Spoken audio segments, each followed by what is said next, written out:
is the Fade 5 Podcast with Brad Evans and Nate Lundy. Place your bets, you jackwagons! Brad the Big Noise Evans here, joined by the good son, Nathaniel Lundy. 'Tis indeed another edition of the Fade 5 Podcast. I lost a lot of units last night because give Isaiah Pacheco the damn ball! Thursday Night Football royally sucked. Yet again, in a low-scoring, sloughing kind of affair between the Broncos and Chiefs.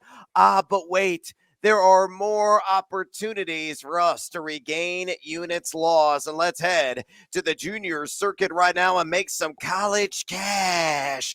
Lundy, whether it's the action on Friday night, maybe you had a Hail Mary winner on the Houston Cougars last night in an insane in the membrane game against West Virginia, which I should have watched instead of the stupid Chiefs and Broncos. Or, we got something on the main slate on Saturday. Pick your poison, my friend, and make it rain at the local co-ed bar. What do you like? Oh, I didn't care, Brad. I had West Virginia plus 3.5. Oh, wow. Woohoo! Wow. Oh, I was enjoying that one. I didn't really care. Plus our cross sport parlay last night, and I can't remember if I did it on the pod or if it was just on the spreadsheet where we did all three. That hit. So, all right. We did all right. We did all right. I've got some plays for Saturday's action in college football. I'll save those for bonus time, but let me give you some plus odds here for some college cash for tonight, just north of me up in Boulder. That is where the crazy, slightly psychotic, tripping on acid dancing tree will be to take on Deion Sanders and the Colorado Buffaloes. This is a simple SGP that I put together that gets you to plus 114 over at DraftKings. Bring the spread down. Give me CU -7 in this one against Stanford. And then I'm taking the total up to 65 and playing the under. Yes. Both of these teams, I think we're going to see some drives stall. Both of these teams, if you look at what has happened so far over the college football season, each one of them has been guilty of having these drives that go, and then just come to just kind of fade like a dying record. Some of you are old enough to know what a record is. With that in mind, I like the total on the under, but I want to get myself a buffer. And that said, I think CU wins this one by at least a touchdown. At DraftKings, I can't bring it all the way down to the -6.5. That's where I would like to have it. They will only let me drop it to 7, which is why I've got it there at the 7. So I run the risk of a push here. But again, CU -7, the under on 65 on the total between CU and Stanford, plus 114 at DK. All right, I'm going to go with a bet in the Big Ten. My Illini are miserable. I think Maryland's going to clobber them. I'm going to lay the chalk, and I know it's a hefty line of 13.5, and it's come down a half a tick. This line in mini books was at -14 just days ago, so I think this is a gift from the gambling gods at -13.5. Illinois is just miserable. Whether you're looking at the eye test or the advanced analytics, they are god-awful in terms of EPA total offense, number 73 in the country. Oh, and it gets worse in EPA total defense, number 77, and overall in the EPA margin, number 81, according to College Football Graph. So they're one of the worst Power 5 conference teams in the country so far. Meanwhile, I look at Maryland, a very good offensive team. Tagovailoa is really doing some work through the air. That's why they are number 16 in EPA total offense. Defensively, mediocre, number 50 in that category. But here is the key to the game.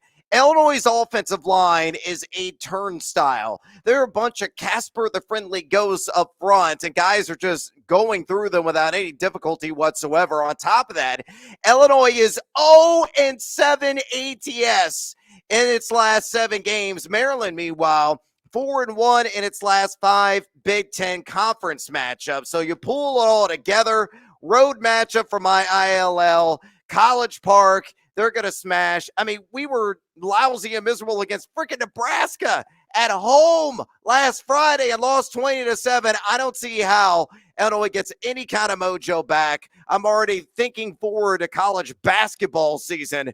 That's where my mind is. So give me the Terps and that Turtle Power -13.5 against my Illini, minus 110, available at FanDuel Sportsbook. With those bets on the board, Lundy, let's get after it on this Freaky Friday with another edition of the Fade 5. Number 5.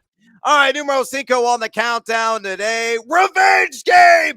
Double revenge game! Jimmy Garoppolo and his teammate Jacoby Myers going against their former employer and the New England Patriots. And Bill Belichick may have to hit Mickey D's after the game again and get that McRib like he did last week, because it's not going to get much better right now for this franchise. They are certainly the dregs of the keg. Offensively, a little bit more respectable defensively, but I think Jacoby Myers is going to hit the over on 55.5 receiving yards against New England there, minus 115 juice. Available at DraftKings. You look at Myers, he has gone over this, Lundy, in 3 of his 4 games that he has seen action, and he's earning 24.5% of the team target share. That shakes out to 8.7 looks per game from Ain't Nothing But a G Thing and Jimmy Garoppolo.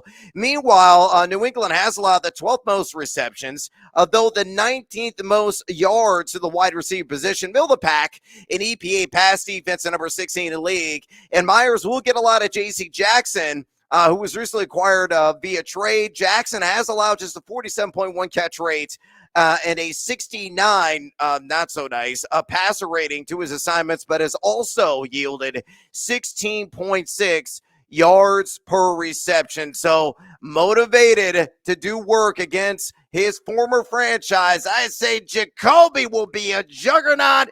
Give me the over on Myers, 55.5 receiving yards in Sin City, minus 115 at DraftKings. Lundy, fair to follow. Do you have a lot of pent-up anger, Brad, towards certain people?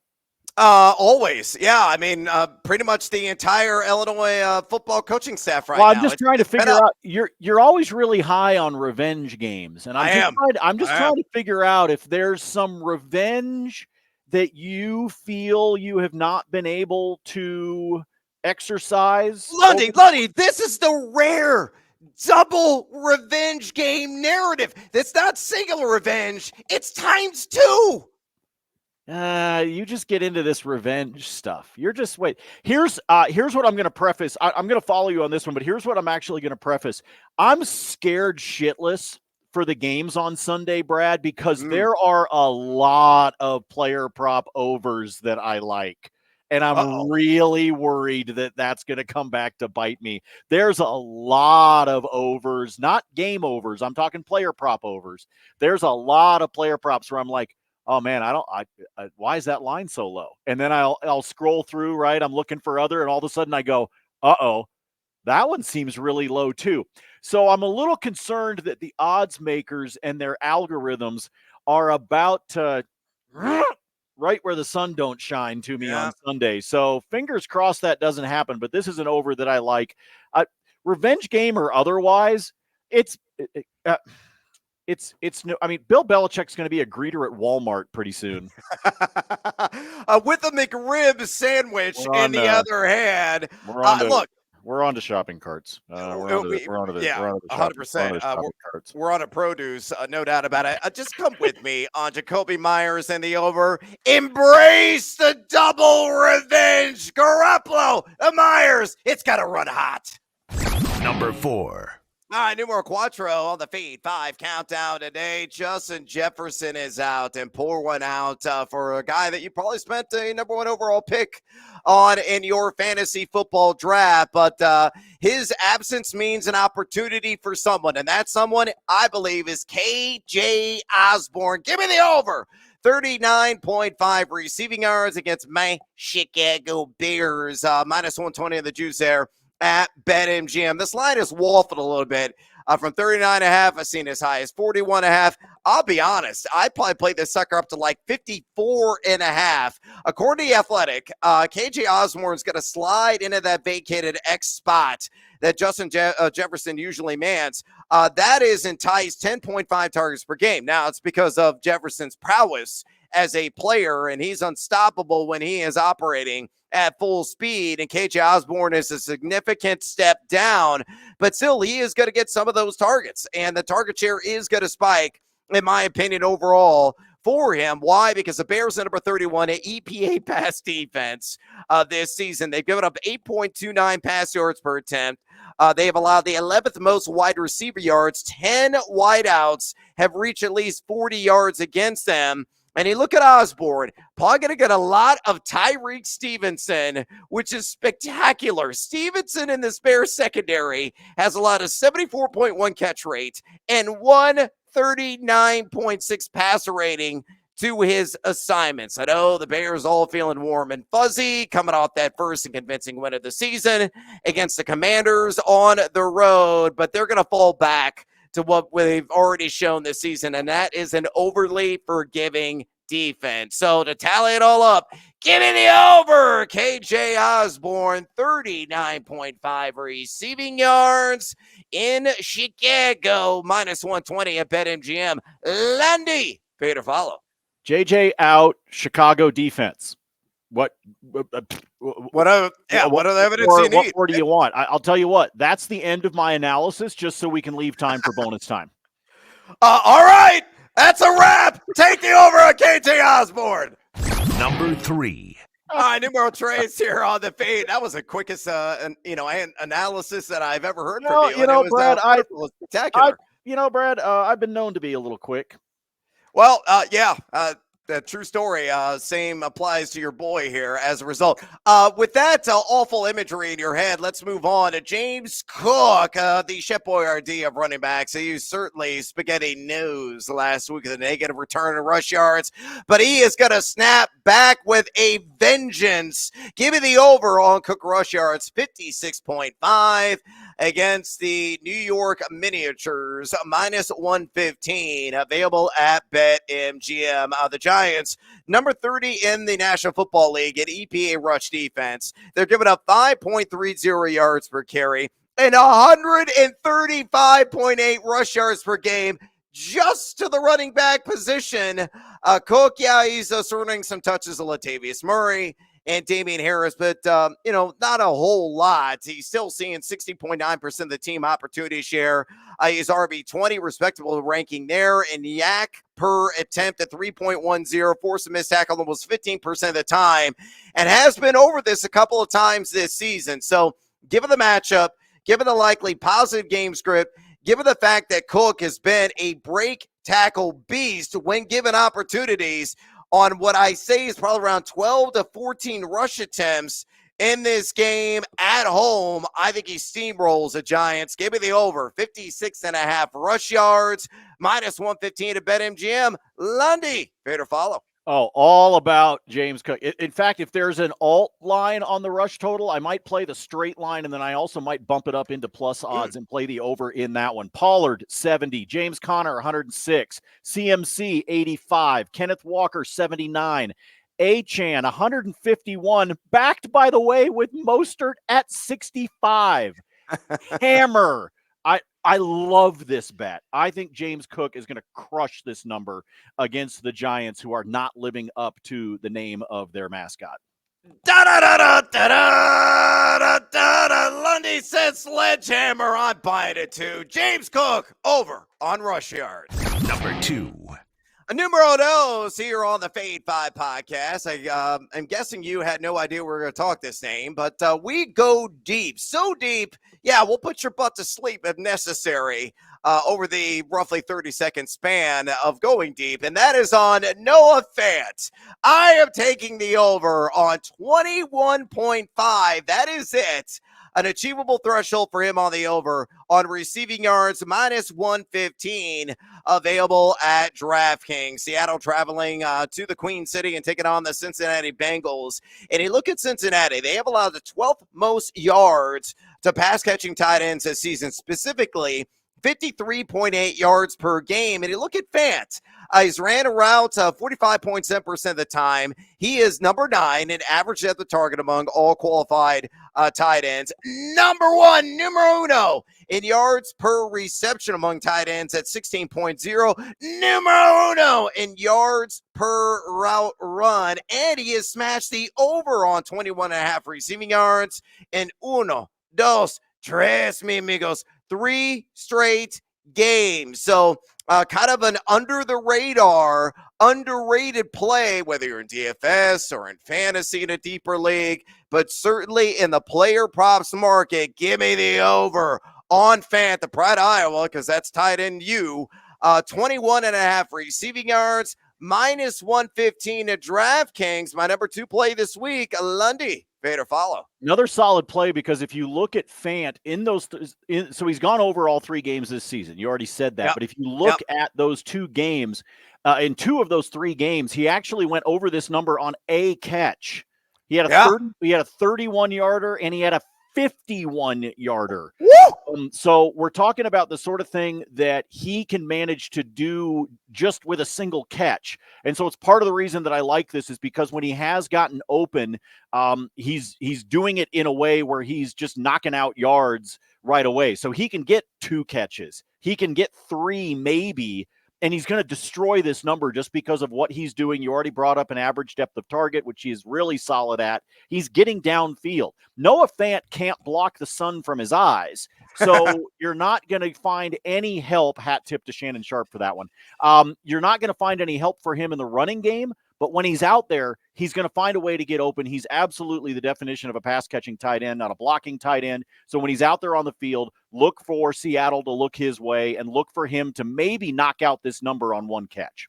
Lundy, bonus time. Noah Fant, longest reception is 13.5 yards, and the over at Caesars is just minus 111. We're in!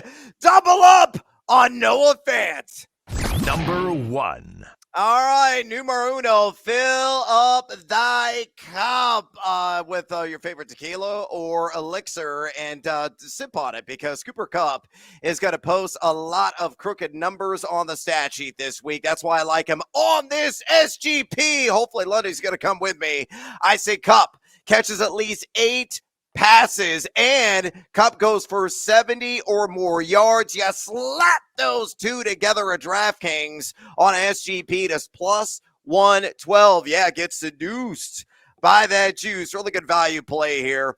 Cooper Kupp back to what he always does. Last week, didn't skip a beat in his first game, was not hindered, handicapped at all. Had 12 targets, 8 catches, $118 in that effort, averaged 9.8 yards per target, 14.8 yards per reception. Now you get the Arizona Cardinals, who are starting to show their true colors. The Desert Birds, rather grounded, and I think wide receivers typically take flight against them. Evidenced by the fact they've allowed the 4th most receptions at WRs this season, and more specifically, out of the slot, Cooper Kupp is going to see a lot of Jalen Thompson. This is what Thompson has given up this season. Just a 76.5 catch percentage. Matthew Stafford, whether it's going to Kupp, occasion of Puka Nacua, maybe Tutu Atwell, Tyler Higbee, he's going to spread the love around, but he will zero in on his top target and connect with him, I feel, at least 8 times for at least 70 yards. Again, plus 112 at DraftKings. My number 1 play here in week 6 of the NFL season. Lundy, fade or follow. For the sake of my fantasy league that you and I are in together, could he get like 10 catches and like 160 yards? That would help me, because the rest of my roster sucks, Brad. However, Kupp was my keeper. He hasn't, I had to sit around twiddling my thumbs for those first couple of weeks. So I really need him to make up for it now. I really need that to happen, because last week I got my ass kicked because I was up against DJ Moore. And so I need to put the hurt on somebody this week. I need to make that happen. I need Drotar to feel the pain this week, Brad. That's what I need. That's who I'm up against, our good friend Sean Drotar here in Denver. So I need to make Drotar feel the pain this week. Can Kupp help me out with that, please? Yes, I think he's going to levy uppercut after uppercut on the competition this week. So take Cooper Kupp on that SGP and maybe tip the cup on a few additional bonus time plays. Lundy, you said you've got a laundry list of additional NFL player props. probably some college football plays, maybe working in the NHL. We got a confluence of various sports seasons going on right now. Major League Baseball also going, way to go, Philadelphia, slaying Goliath and taking out the Atlanta Braves. So, I'm serving it up to you right now. Please get me drunk on your various offerings. What do you got? Yeah, that was kind of fun to watch Philly do what they did, especially to see those fans get a chance to enjoy it at home. Are we headed back to a Philly-Houston World Series? Oh, that'd be fun. Give me the Phillies just to win the whole enchilada, please. I just want to watch Mattress Mac lose more money. If I'm being totally honest with you, if we're talking betting. All right, let me stick with the NFL. Then we will switch back a little bit later. I have seen this number bounce around a little bit. You were talking about Noah Fant, same game, different name. I'm a big fan of Tyler Lockett in that matchup against Cincinnati. Seen his number right around 51, 52 yards. Give me the over on that for Tyler Lockett. Fan of that one. To the tight end position we go, because who doesn't like a tight end? Give me Dallas Goedert to go over on his yards. Again, sitting at 36.5, going on the road against the Jets. I think they will find a way to get Goddard involved. Give me that one and take the over on Goddard. And then in the matchup against Arizona, is this the time that we finally maybe see Matt Stafford do something? Give me the over on his passing yards pop, which I believe is sitting right around 280, if I'm not mistaken. I can't read my own damn handwriting that's on the piece of paper in front of me. But anyway, I like the over for Matt Stafford in this game. I think he's going to be pushing 3 bills by the end of the game. So wherever his yardage prop is, as long as it's sitting, let's say, below 285, I'm comfortable playing the over in that one. I will have a ton more in the NFL up on the spreadsheet for you as we go throughout the weekend. Working in reverse, let me go to some Saturday college football that I like. Give me Colorado State plus the 7.5 against Boise State at home. Folks, this Rams team is pretty good. I mean, the game of the weekend here in the state of Colorado is actually Wyoming and Air Force. Evening at the Academy, just north of Colorado Springs. That's going to be a fantastic matchup. That's the top 2 teams in the Mountain West. Wyoming has been surprising some people. This Cowboys team is good.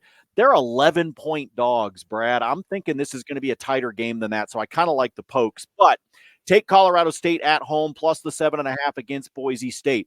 UCLA and Oregon State playing in Corvallis. Give me the over in that one at 54. As much as Oregon State can control the trenches and wants to be able to run the ball, I think they're going to have to find a way to open some things up a bit. And if that happens, we're going to push the over in that total. I like the Domers to beat the Trojans. Give me Notre Dame minus 2.5 in that one. Standard juice. And then speaking of an over, I think defense might be optional in Seattle between Oregon and Washington on Saturday. Okay. I know the total is at 66.5. I'm still playing the over in that one because I think we're going to see some major lapses on defense between those two teams. And I think we're going to see some long touchdowns scored. And with that in mind, I think they're going to blow past that 66.5 number. And then I'd be remiss if I didn't get us a play on the ice for tomorrow. There's only 2 games in hockey tonight, so I'll figure those out. I may do something with them. I may not. But I will tell you, there's just a simple 3-leg money line that I like for tomorrow. These lines are already posted if you want to jump on them. Remember, one of the best teams last year in the NHL, not only in terms of the President's Cup, but absolutely dominant at home, were the Boston Bruins. So give me Boston on the money line at home against Nashville. Then give me the Avs against the San Jose Sharks. I said it yesterday. Look, San Jose is likely going to wind up with the number 1 overall pick in the NHL draft next summer. So I expect the Avs to go in and take care of business just like Vegas did to San Jose last night. So give me the Avs on the money line. And then the third leg, the aforementioned Vegas Golden Knights. They are back at home. At T-Mobile. They will be taking on the Anaheim Ducks. Anaheim's got a lot of young talent, but it's just not there yet. So again, 3-legger, Boston, Colorado, Vegas in NHL tomorrow on the docket for Saturday, plus 174. DraftKings to be able to play those 3 heavy money line favorites. Love that one. I will probably break out the small mallet and hammer that parlay. As always, yield the floor to the gentleman from Illinois. Oh, some seriously juicy selections there on the ice from Nathaniel Lundy. Let's keep on rolling and squeezing every last drop of that juice. The Team Huevos parlay play of the day. It's in week 6 of NFL action. And on this four-legger in the Carolina matchup against the Miami Dolphins, give me Raheem Mostert to score an anytime touchdown. The guy has been a touchdown machine. He scored in 3 of his last 4 games. Number 11 in red zone touches. Remember, Devin Achan is not going to be in action. He is on IR. Give me Raheem Mostert, 59 or more rush yards. Carolina is dead last in the EPA rush defense. They're going up 129.0 rush yards per game and over 5.2 yards per carry, just the running back position. Mostert's going to run wild. And then give me Adam Thielen for 6 or more receptions. And Adam Thielen, 59 or more receiving yards. I think a deficit is a foregone conclusion for the Carolina Panthers in this game. And Thielen has been dealing, turning back the clock. Last 3 games, he's got over both of these needed thresholds. He's number 10 in total yak. And he gets Kadir Kohu out of the slot in coverage, who's allowed an 85.2 catch rate and 129.9 pass rating. So to recap, Mostert touchdown. Mostert 59 or more rush yards. Thielen 6 or more catches. Thielen 59 or more receiving yards plus 288. I'll work those shoulders and get seduced by that juice. Built at DraftKings Sportsbook. Elsewhere in the National Football League, give me Josh Reynolds over 18 and a half yards for his longest catch.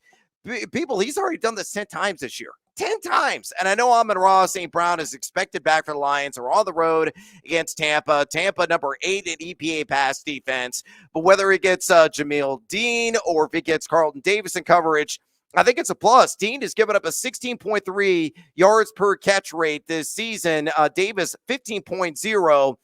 You look at Reynolds, he's already got 7 deep ball targets. And when targeted by Jared Goff, Goff has a 147.7 passer rating, so very much on the same page. And again, 10 times he has caught a ball for at least 19 yards. So I love the over on that. Minus 115 juice available at BetMGM. Same game, different name. Oh, mandatory Montgomery. You knew I had to work in a prop on him. So on this SGP, give me a mandatory Montgomery to score an anytime touchdown because that's what he does. And then give me the Lions on the alt spread of plus 3.5. You slap those two together, it's plus 105 at BetMGM. Detroit on that alt spread, they've covered in 4 or 5 games. And you look at Montgomery, he has scored in every single game this season. And even though he missed a game earlier this year, he's still number 3 among all running backs in total red zone touches with 24. Elsewhere, Travis Etienne, give me the over. 19 and a half receiving yards against the Colts. That's at minus 115 at BetMGM. Indy's given up 4.8 receptions per game, 36.6 receiving yards per game, and 6 guys have gone over this at the running back position against them. Etienne is averaging 20.8 routes run per contest. Got a very high catch rate, 85.7%, and he has hit the over on this in 3 of his first 5 games. So give me the over again, 19 and a half receiving yards. Let's go with the college gridiron, shall we? I'm kind of with you on this Oregon-Washington game. On my SGP, I took the total down to 62 and a half.